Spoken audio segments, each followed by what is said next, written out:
Welcome. Thank you for joining us for the final webinar in a series of 6 webinars to support participants in Samsung's Solve for Tomorrow competition. My name is Julie Baker. I'm the Education Manager at MOTAT and one of the judges for the Solve for Tomorrow competition. Also with us today is Jamie Foote, the Senior Account Director at Acumen. Acumen administer the Solve for Tomorrow competition on behalf of Samsung New Zealand. We will record this webinar and post it onto the Samsung and TENS websites for future reference.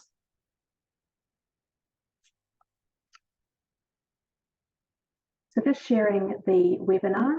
Jamie, can you just confirm that you can see that? Thank you. The whakatauki. At Te Toia, Te Haumātea, nothing can be achieved without a plan, workforce, and way of doing things. I chose this whakatauki because it speaks to the idea of planning, resourcing, and process, all of which are elements of your project, which we hope to see in your presentation. Just a reminder about the competition timeline. We're all working towards the entry closing date of the 4th of September, which is leaving you a little bit over 2 weeks to complete your projects and submit them. Today we're going to look at how to present your project. We'll start with considering the question of what you should present, what parts of your project journey are important to show us, and what parts might be left out. Then we'll have a little look at how you can present. And I'll be using some previous Solve for Tomorrow entries as examples of different ways projects can be presented. And we'll consider some of the pros and cons of each style. And then I'm going to hand over to Jamie from Acumen, who's going to talk about the process of submitting your project. So first of all, what to include in your presentation. You can see here that I've gone straight to the judge's scoring sheet. I don't expect that you're going to be able to read all of the words on the screen, it's very fine print, but I do recommend that you have a look at the judging score sheet before you submit so that you can check that you've included all of the key elements in your presentation. There's going to be a link to the scoring sheet a bit later in this presentation. So let's have a little look at those key elements and we'll break them down a little bit. So just at the top line, that represents the highest score that you can have in each of these categories.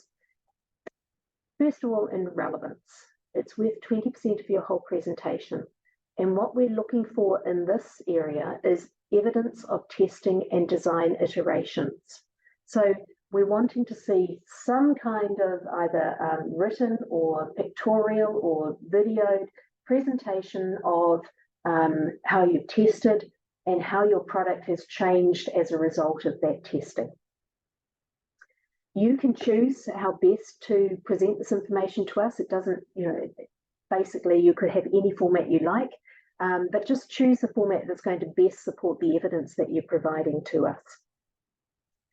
Creativity, we're looking to see if there is evidence of research.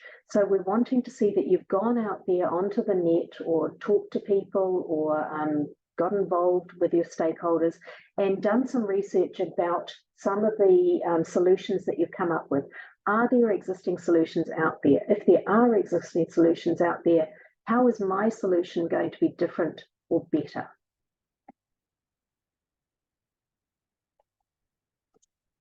Theme is another 20% of your presentation total. We're looking here for evidence of your process.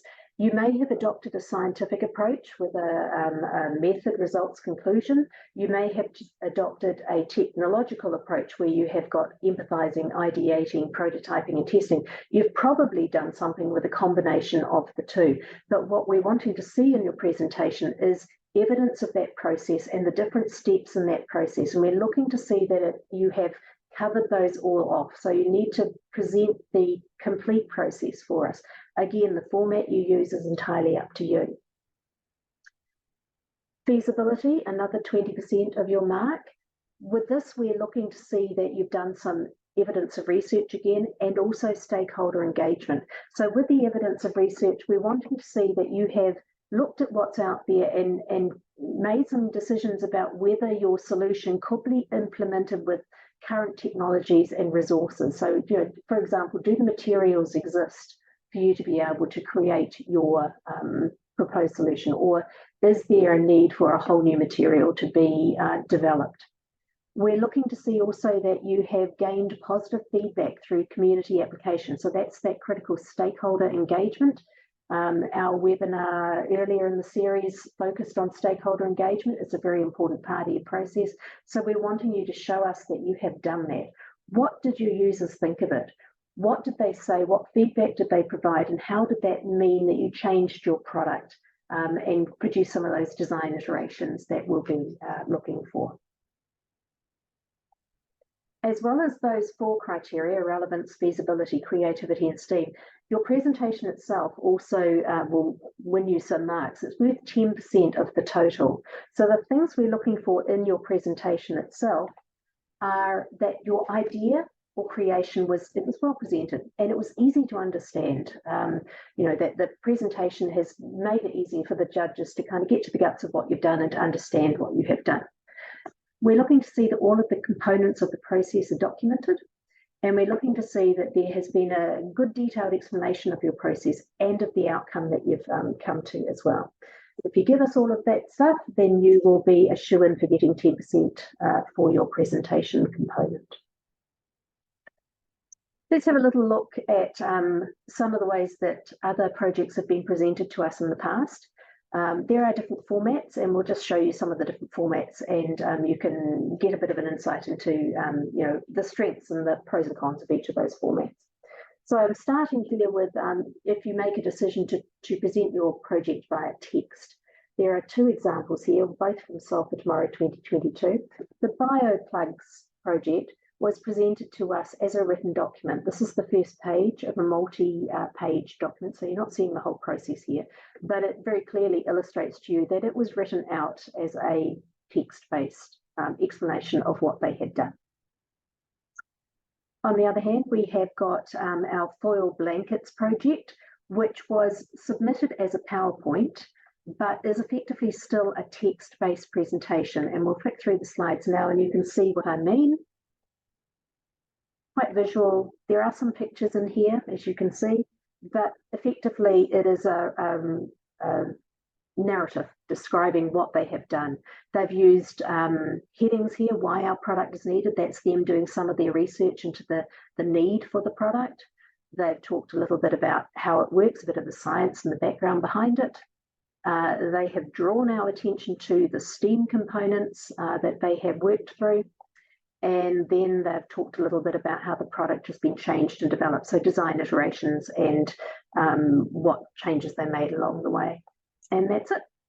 That was their entire presentation. So yes, quite visual, but still text-based.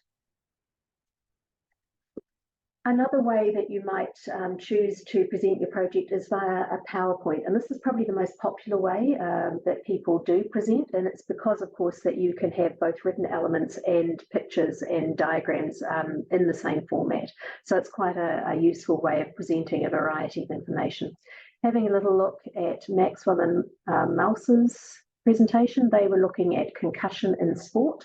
Just bear with us, the text on this is rather dark and you probably can't see it, but just illustrating that they have used a combination of text explanations, but also pictures alongside. And as we all know, a picture describes an awful lot and communicates very clearly some of the aspects that they're wanting to communicate. They're talking there about prototypes, some good examples of note-taking and schematics that they have worked up. Talking about their process there, getting stuck in and designing and improving. So straight away as a judge, I can look at this and think, okay, they started with an idea and now they're improving on their idea. It just is a signal to me that there is some design iterations taking place there. This was their first prototype. They've given us some lovely animations of the maths that was involved.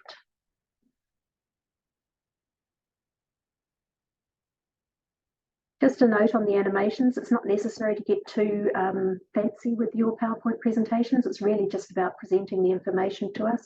So don't get bogged down in sort of lots of animations or transitions between screens or anything like that. It's not that critical.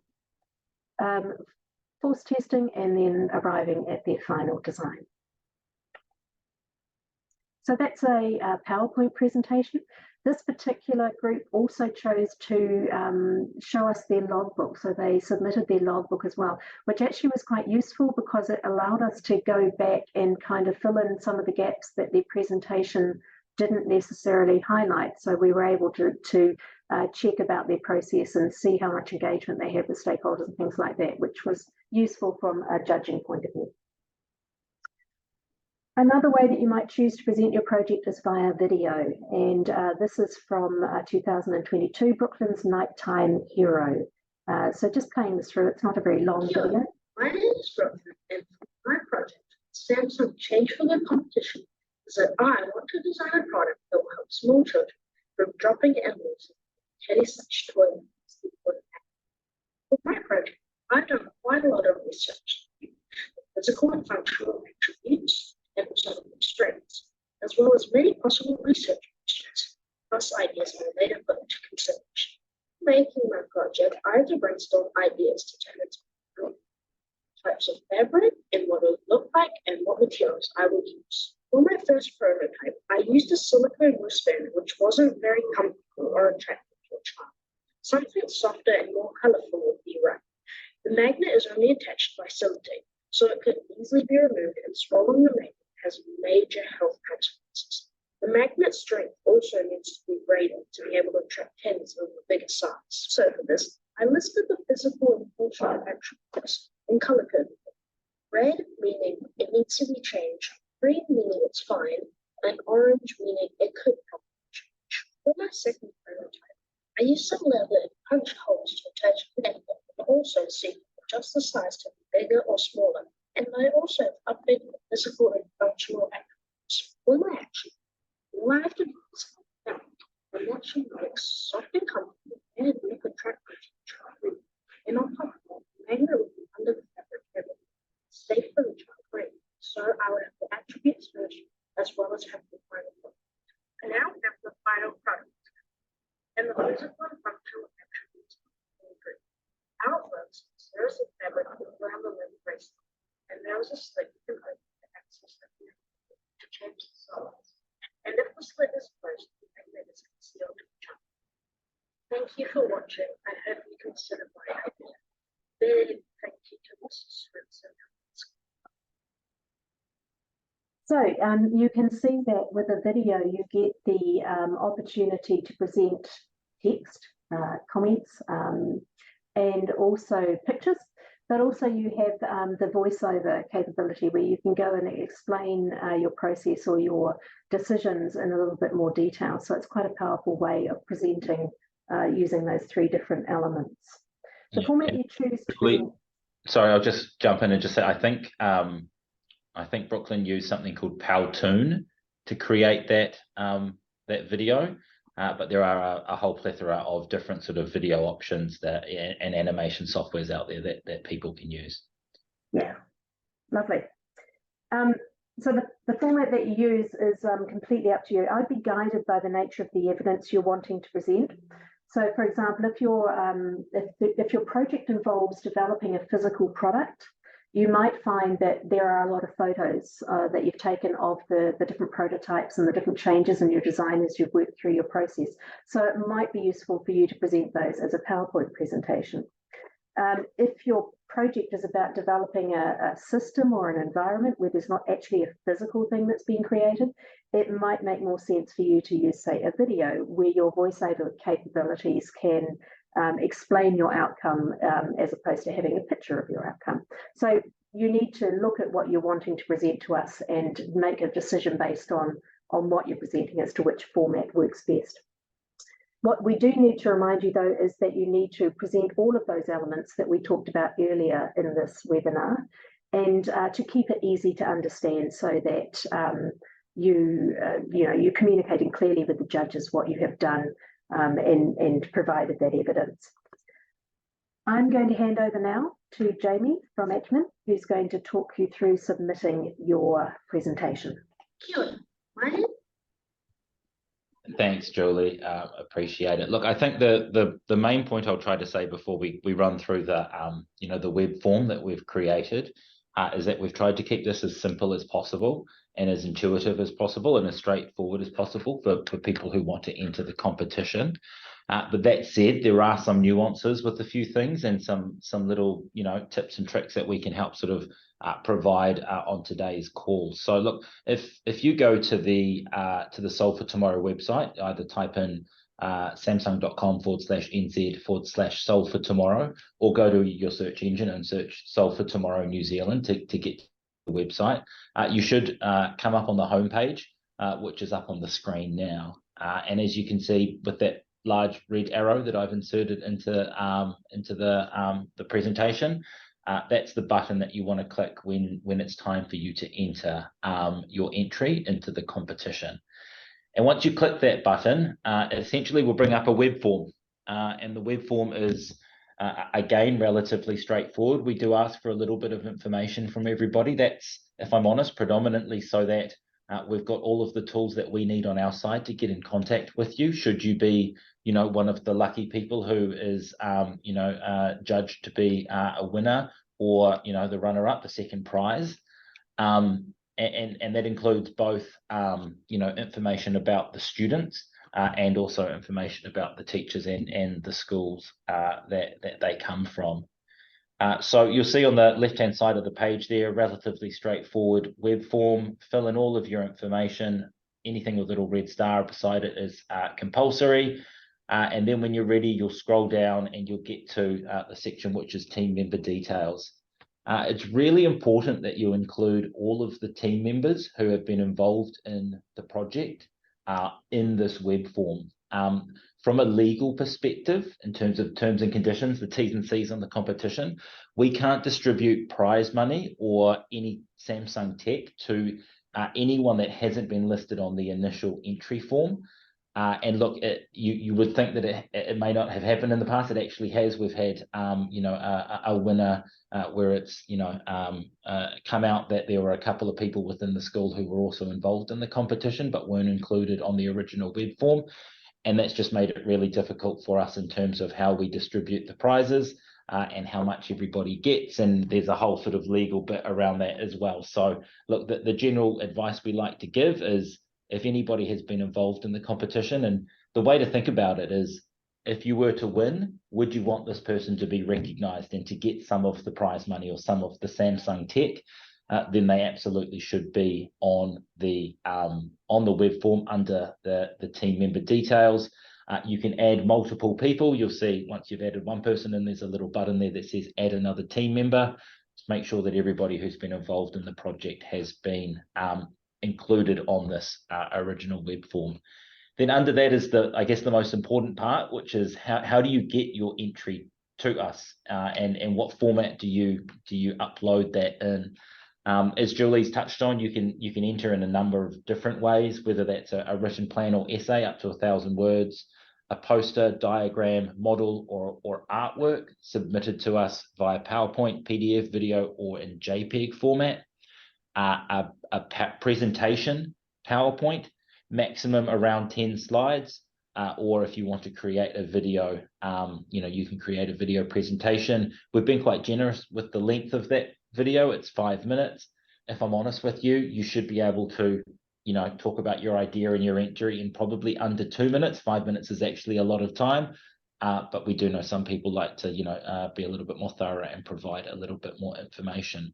So if you look at the right-hand side of the screen there, underneath the team member details is the bit where you upload your document. We allow one document to be submitted per entry, but we do make allowances for teams that or individuals that have a couple of documents that they want to upload. So the maximum file size we can accept through the web form is 30 megabytes. Again, it could be any one of the document or file types that I spoke about earlier. If your submission is more than 30 megabytes, for example, a 4-minute video would probably be more than 30 megabytes. We ask that you use a WeTransfer link and that you paste that WeTransfer link in the feedback field, which is the open box towards the bottom there that says, is there anything, it's quite small on my screen, but I think it says, is there anything we could do differently to improve next year? Paste your WeTransfer link into that box, and then we'll receive that. A few things with WeTransfer links. Make sure that the link doesn't expire within 24 hours or 36 hours or even a week. The longest period of time that you can leave that link open, the better.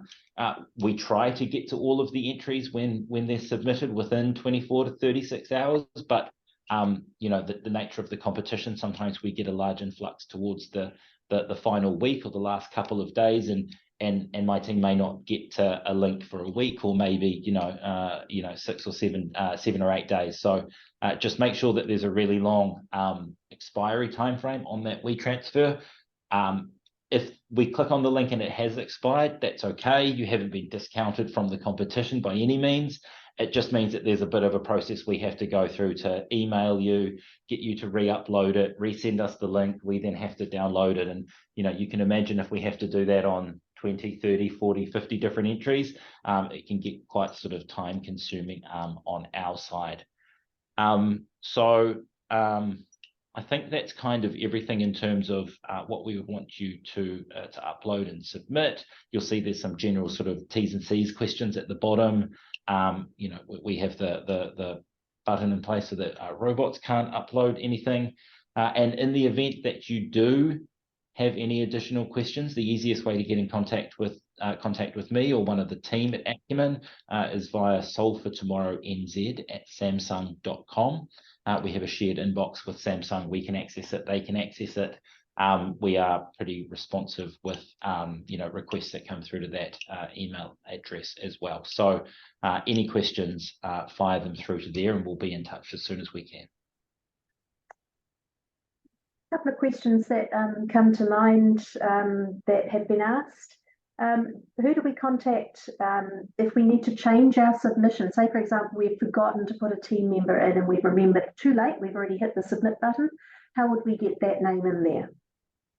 The best way to do that would be to send an email to us. What we might actually get you to do is resubmit your entry through the web form again, and we'll cancel the first entry. Again, that's a legal thing and comes down to the T's and C's, and the web form is very much what we use to quantify who was involved in the competition and in the entry, and what that entry entails. So yeah, send us an email at again, solvefortomorrownz@samsung.com, and we can work through that process with you. Thank you. And a question about dividing slides and that 10 slide maximum that you've got there. Does that include dividing slides as well? Yeah, I guess the general advice we would give around this is if you were to submit a PowerPoint that was 11 slides and one of them was an opening slide and one was a closing slide, again, we're not going to discount the entry. I think what we're trying to give guidance around there is that we don't want to receive a 35 or 40 page presentation to articulate the idea. We're really about simplifying the idea down and articulating it in the most efficient sort of way possible. So some of the advice we give around that is maybe you don't need to have dividing slides. Maybe you just need to have a headline in the top left-hand corner that, tells the judges what it is that slide covers off, and then you've got your core information in the middle of the page.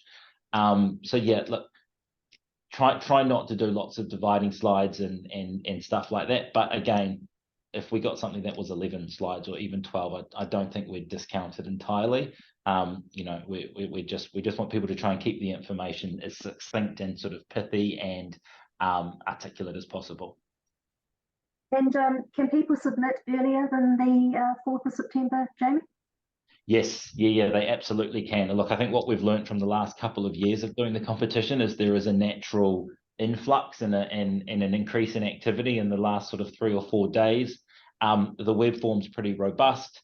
It can withhold, most of the increased traffic that we get to the website. But, as a general rule, if you can get your submission in a couple of days early or a week early, then, that's even better. That gives us more time to get it into our system, start share it with the judges and start the judging process on it as soon as possible. Lovely, thank you. Okay, so just so you're aware, we still have the competition resources available for your use. There are links here in this presentation. They take you to the Samsung Solve for Tomorrow site. So if you are still needing a bit of guidance around your processes and finishing things up, those might be useful documents for you. We have recorded this webinar, and you are able to access it via this bit.ly link at the top, or by scanning the QR code that will download a copy directly to your device. As mentioned earlier, this recording is going to be posted up on the Samsung Solve for Tomorrow website and the TENS YouTube channel. You will also see previous webinar recordings in those two locations. So lastly, stop sharing that. Lastly, I'd like to say thank you for joining us for this webinar, and good luck. Good luck with completing your project and submitting in the remaining 2 weeks of the competition period. Yep. Good luck, everyone.